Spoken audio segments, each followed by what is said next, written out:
দর্শক, এরা কারা? যদি এরা আপনাদের পরিচিত কেউ হয় বা আপনার এলাকায় আপনার আশেপাশে এদেরকে দেখে থাকেন, তাহলে এদেরকে অবশ্যই ধরিয়ে দিবেন আর বেশি বেশি করে ভিডিওটি শেয়ার করে দিবেন, যাতে এদেরকে মানুষ যেখানেই দেখে ধরিয়ে দেয়। দেখেন, দুইটা লোক আশেপাশে ব্রিজের নিচে উকি ঝুঁকি মেরে কি দেখতেছে, আর ওদের সাথে আছে একটা বস্তা।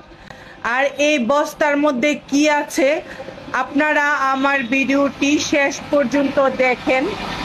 শেষ পর্যন্ত দেখলে অবশ্যই বুঝতে পারবেন এই বস্তার মধ্যে করে তারা কি নিয়ে এসেছে, আর ব্রিজের কাছেই বা কেন তারা নামলো, আর এইখানেই কেন আশেপাশে উকি ঝুঁকি মারতেছে আপনারা দেখতে পারবেন। এই তো তারা বস্তাটা ফেলে দিল, আর বস্তার মধ্যে কি নড়াচড়া শুরু করে দিল। কি এটার মধ্যে কি কুকুরের বাচ্চা না অন্য কিছু? যাই হোক, এখানে দেখা যাচ্ছে জীবিত নাড়াচাড়া করতেছে বস্তার মধ্যে, আর ওই লোক দুইটা কিন্তু বস্তাটা ফেলে এখান থেকে উধাও হয়ে গেছে।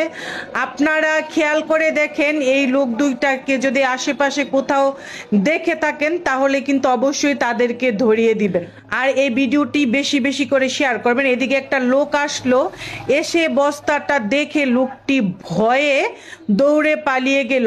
আর বস্তার ভিতরে এই যে নাড়াচাড়া করতেছে, তো নাড়াচাড়া করতেছেই, আর অনেক মানুষও এখানে আস্তে আস্তে জড়ো হয়ে যাচ্ছে। সবাই দেখতেছে উকি ঝুঁকি মেরে যে এই বস্তার মধ্যে কি আছে।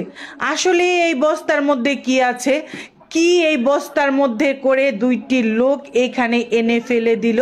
যাই হোক, বস্তার মধ্যে যাই আছে জীবিত আছে, তো সবাই দেখে ছোটাছুটি করতেছে। কিছু কিছু মানুষ ব্রিজের উপর থেকে দেখতেছে, আর কিছু কিছু মানুষ ব্রিজের নিচ থেকে দৌড়ে গেল বস্তাটির কাছে।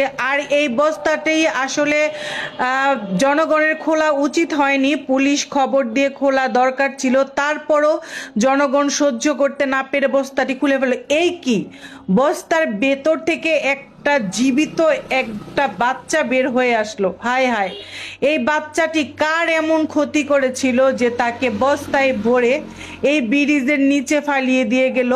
যদি পানিতে পড়তো তাহলে নির্ঘাত হয়তো বাচ্চাটি মারা যেত। যেহেতু পানিতে পড়েনি তাই বাচ্চাটি জীবিত আছে। সব লোকজন এসে বাচ্চাটিকে উদ্ধার করলো। এখন বাচ্চাটিকে তার বাড়িতে পৌঁছে দেওয়ার পালা। দেখা যাক হসপিটালে নিয়ে যায় নাকি বাড়িতেই পৌঁছে দেয়। কিন্তু বাচ্চাটি যে ভালো আছে, জীবিত আছে, এটাই শুকরিয়া। আপনারা সবাই বেশি বেশি করে ভিডিওটি শেয়ার করে দিবেন আর সচেতন থাকবেন। আল্লাহ হাফেজ।